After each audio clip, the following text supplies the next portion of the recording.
ابھی آپ کو ہم خبر سے آگاہ کریں گے۔ سنی اتحاد کونسل کے 39 MNAs PTI کے رکن قرار دے دیے گئے ہیں۔ الیکشن کمیشن کا ارکان قومی اسمبلی سے متعلق نوٹیفیکیشن بھی جاری کر دیا گیا۔ چیف الیکشن کمشنر کی زیر صدارت الیکشن کمیشن کا اجلاس ختم ہو چکا ہے۔ قانونی ٹیم نے عدالتی فیصلے پر عمل درآمد سے متعلق رپورٹ پیش کی ہے۔ مزید تفصیلات جانیں گے فہد چودھری سے۔ فہد، آگاہ کیجیے گا۔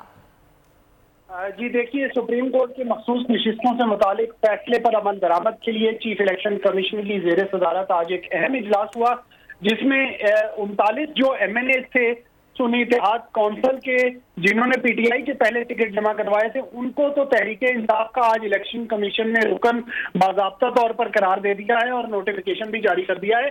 لیکن جو آزاد 41 ارکان اسمبلی قرار دیے گئے تھے، ان کے حوالے سے ابہام پیدا ہونے پر سپریم کورٹ سے رجوع کر دیا گیا ہے الیکشن کمیشن کی جانب سے۔ ذرائع کے مطابق سپریم کورٹ سے وضاحت درخواست کی گئی ہے کہ بتایا جائے کہ انصاف ہماری نظر میں کوئی ادارہ نہیں ہے، تو کس کی اتھارٹی سے وہ ٹکٹ اور پارٹی سرٹیفکیٹ جاری کیے جائیں گے۔ سپریم کورٹ اس حوالے سے جو ہے وہ رہنمائی فرمائے۔ لیکن جو 39 MNAs تھے سنی اتحاد کونسل کے، انہیں جو ہے نوٹیفائی کر دیا گیا ہے کہ وہ تحریک انصاف کے MNAs ہوں گے۔